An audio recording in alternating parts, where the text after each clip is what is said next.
Babe. Hello. Kuvia kazi karishiri.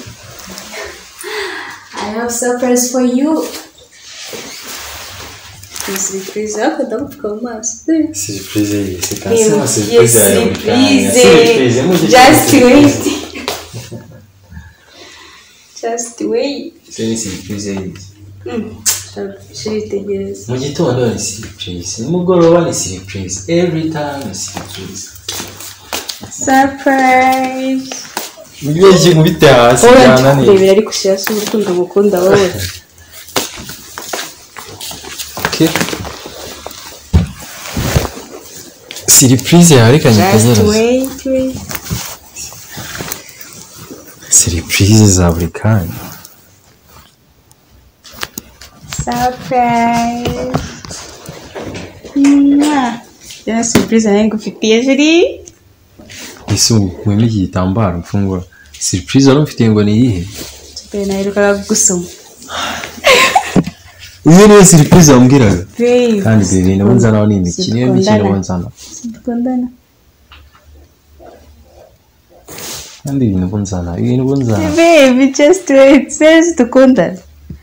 Ngomba gukora surprise. Ibintu byose birakonta muri relationship. Iriya ni surprise wambwiraga. Ndana ni biri kumanze ngiye kuryama sivyo? Cyangwa reka.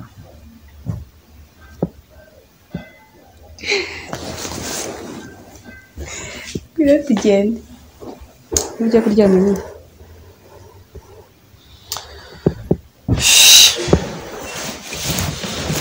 Ni kuryama ndana ni ndana ni njyana kuryama.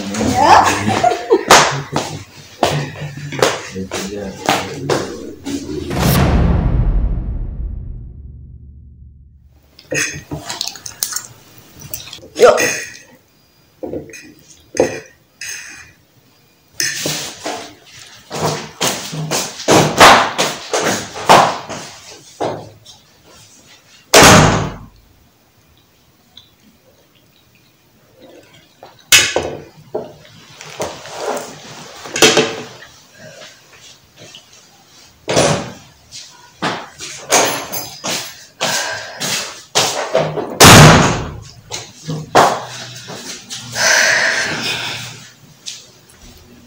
Se we kuri kuryohaguruka bindi.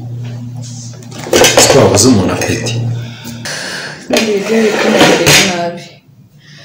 Babe, wanshakiye umwembe. Mwembe? Nese urareka uwo mwembe uruta ibibirya. Ntabwo mbwira ni gute tuba turi kurya guhaguruka ku meza ukabigenda uri mu biki. Babe, I'm not okay. Ha. I forgot to tell you, but I'm not okay. Sikona nyambujije apeti. Bini ngiye ndi kurya. Agiye ibintu bivanga mu ngakuri usohotse ukagaruka ushobona. Babe, maybe wait. Maybe wait. Ngugize gute? Wait. Ndimo ndumva neza. Babe, I'm telling you, maybe I'm pregnant.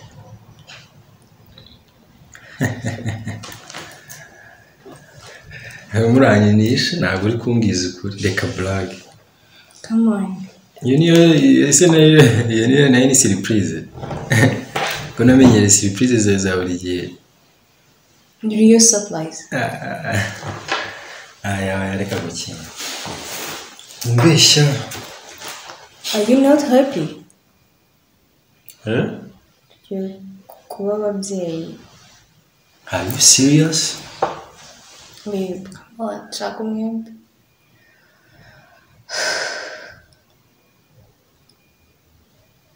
Famera ibintu uri kuvuga uri sere cyangwa ni bya bintu byawe uba wikira.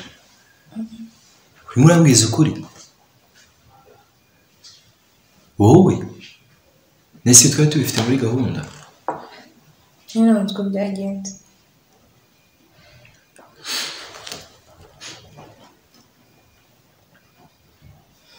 Nise nyine sinzi ko byenze ariko urambwiza ukuri ibintu uri kuvuga nibyo cyangwa urimo please babe reka kuntera stress mbanye mu kazi zirahagije wasanga ari bya surprise byawe. I'm not lying. It's true. Ntabwo ndi kubyumva. Uratwite byo twigeze tubivugana se? Ntabwo twapanze ko uzabanza ukiga ukarangiza kwiga. Ukanakora wabizi wiga gukora. Uragenda ukajya mu kazi mu gitondo ukava mu kazi ukajya kwishuri ukajya kwiga. Urabizi gahunda twari twarihaye. None umva ibintu uri kumbwira. None si ibyo bintu twarabipanze. Byabaye rero.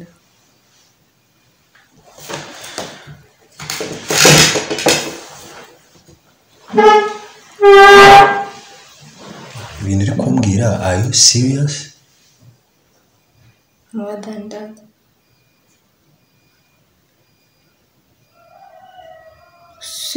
Kutishima kuba umubyeyi ni byiza. Nubwo tutabipanze, nubwo bitari muri gahunda, ariko tubigeze gute tubyakire. Pamela nanga umuntu. Please. Isezerano. Iyo ni promise. Promise twagiranye ntabwo wibuka. Ariko ntabwo mitera inda nawe wayintera. Wibuka.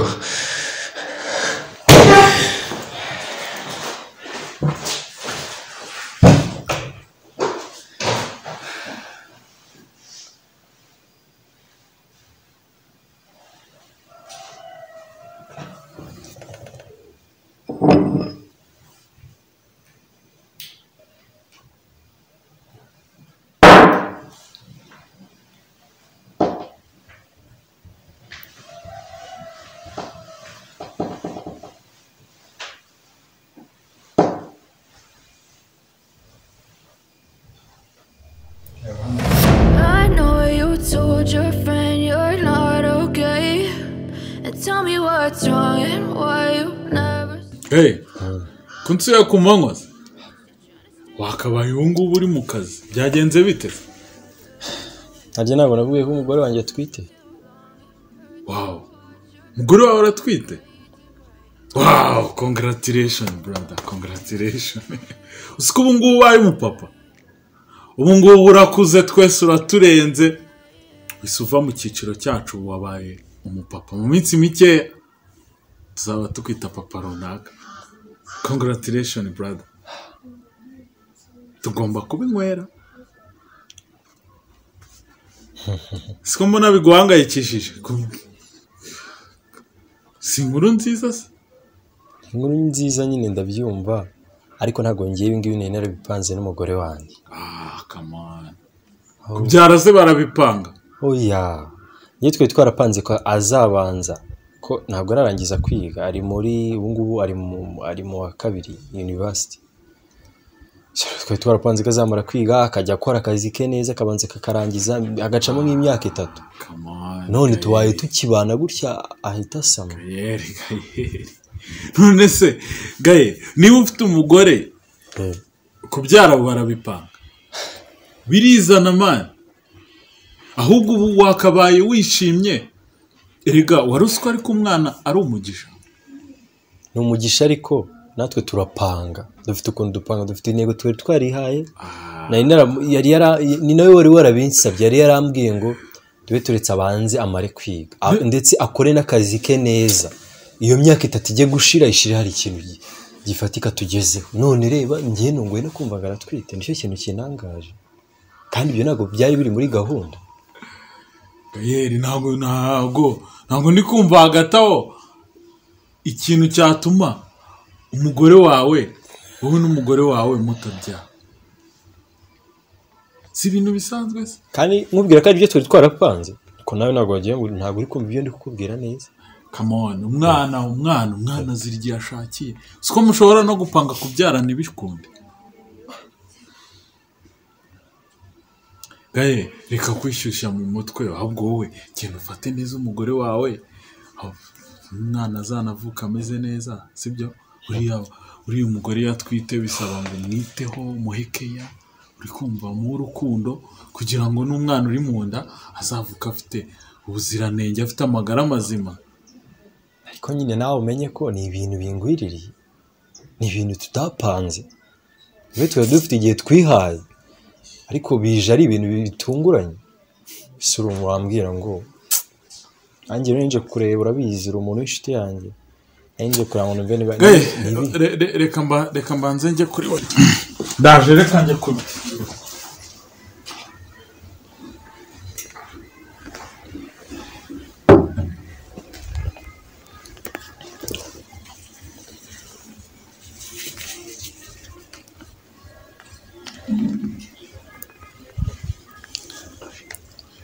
ibingibi bishoboka gute ibyo nkubite hasi yananiye ariko ushaka urukundo gukunda wowe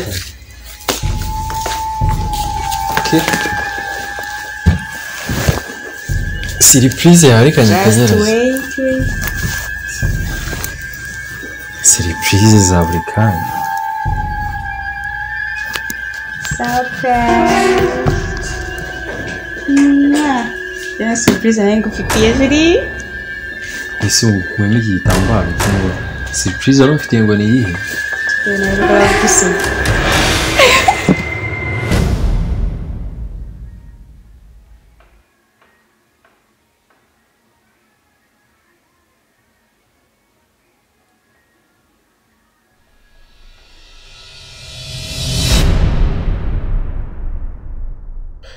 Gael, kunumiye mu rugo iwawe mu masaha y'akazi bimeze bite? mubwira ikintu kimwe shokero urabizi twabanye mu byiza tubana mu bibi twabanye aho byashobokaga tubana nyine mu buzima bwari bugoye wagiraga ikibazo ukanyitabaza nkagufasha wagiraga ikibazo kwitabaza ukamfasha nta kintu na kimwe wigeze umburana cyangwa ngo nguburane Nuba ariko niko bikimeze turi abavandimwe se njye nawe aho utari ntakubera nk'ibisanzwe ndumva ibyo ngibyo atari ibintu twatinda uko njye nawe kuva tukiri bato turaziranye sinakubereye umuvandimwe ukambera umuvandimwe hari ikintu wigeze umburana cyangwa ngo nguburane rwose Gael urabizi ko njye nawe kuva tukiri abana twarakuranye twari abavandimwe aho wabaga udahari n'abagamari iyo wageraga ikibazo naragufashaga iyo nageraga ikibazo waramfasha kandi n'ubu ngubu niko bikimeze tumva ibyo atari ibintu twatinda Asa reka mbwire guhera aka kanya guhera uyu munota ntabwo nshaka kongera kwitwa umuvandimwe wawe ibyo ngibyo byibagirwe Gael come on reka ibyawe tubireke ese iyi niyo nshuro ya nyuma ndangije kuvugana nawe uri serious please babarira ntabwo nshaka kongera kuvugana nawe nta n'ikintu ndi kuganiraho nawe birangirira ngarukeho nawe Oya ariko ntabwo bishoboka ese Gael wanyweye ibi please babarira gato wanyweye ibiki we kumbwira ngo uratwite ibintu uvuga ngo uratwite twite inda yandi inda yawe yewe twite inda yanjye njyewe inda yawe subiramo ntabwo ndi kumva neza utwite inda yandi inda yawe nese ni netenda rero reka nkubwire ikintu kimwe utazi ndi umuntu mukuru kandi ndatekereza kandi mfite ubwenge ntabwo njyewe nawe twavuganye muri 2021 ntabwo twavuganye ko tuzabyara muri 2025 n'impanuka rero byawe n'impanuka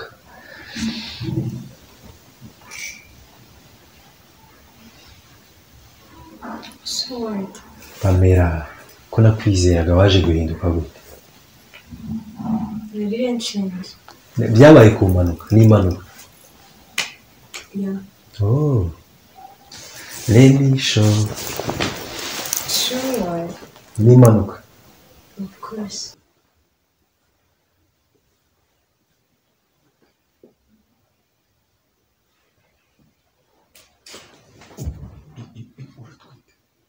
of course I do. inda utwite ni yande niyo cyangwa niyi just fuck off man kwarabije njyewe reka unagire kunkiramo are you fucking kidding me ndetse umwana wawe afite base just shut up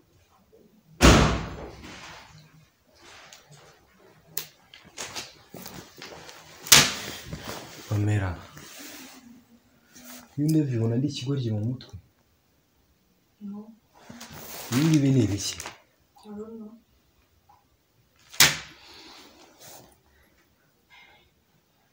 why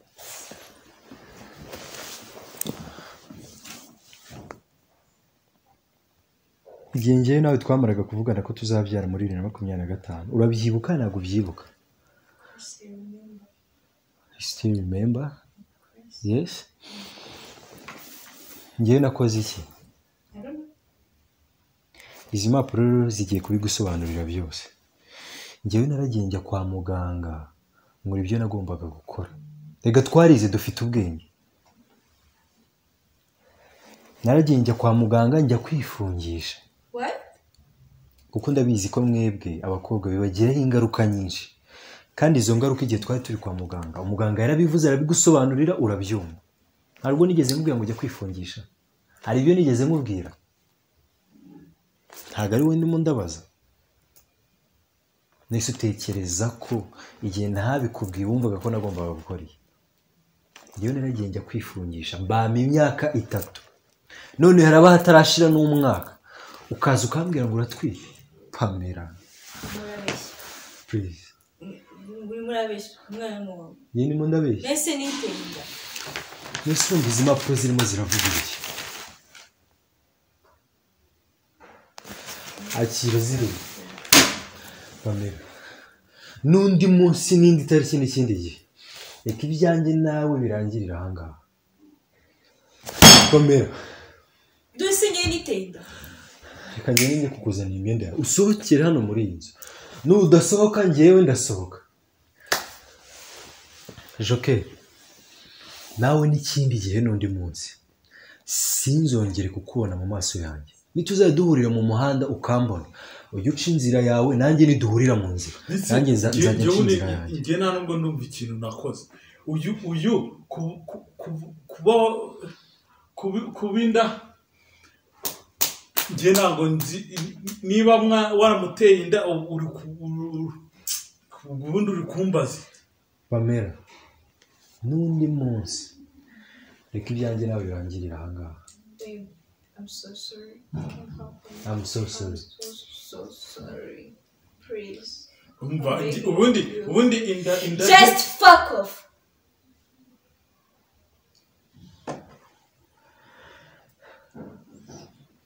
Pamela niwe nizeye nkoze ibi Please, I'm begging you, please.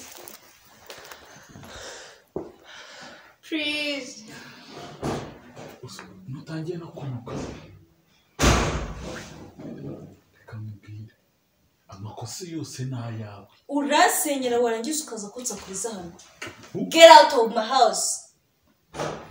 I said get out. Pamela gira vuba Babe, please. please mbabarira sohoka Please, mbabarira. please mbabarira sohoka Ndajya he? Pamela ndakwinginze I'm begging you. Please. mbabarira sohoka mbabarira gatuma muri nigize n'iki Please. Pamela mbabarira sohoka ifata ibintu byawe sohoke mbabarira ifata ibintu byawe sohoke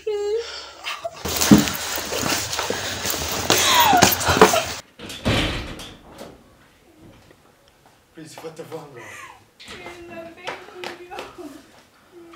get out Pamela wambabarira sohoka ntabwo nshaka kuzongera kukubona hano n'umunsi wa nyuma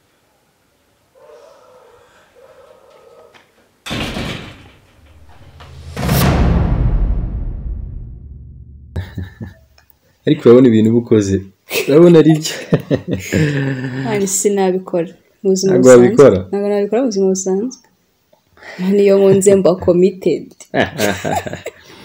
Reka nibwirira abadukurikiye, tekereza ibintu nk'ibi ngibi kubayeho.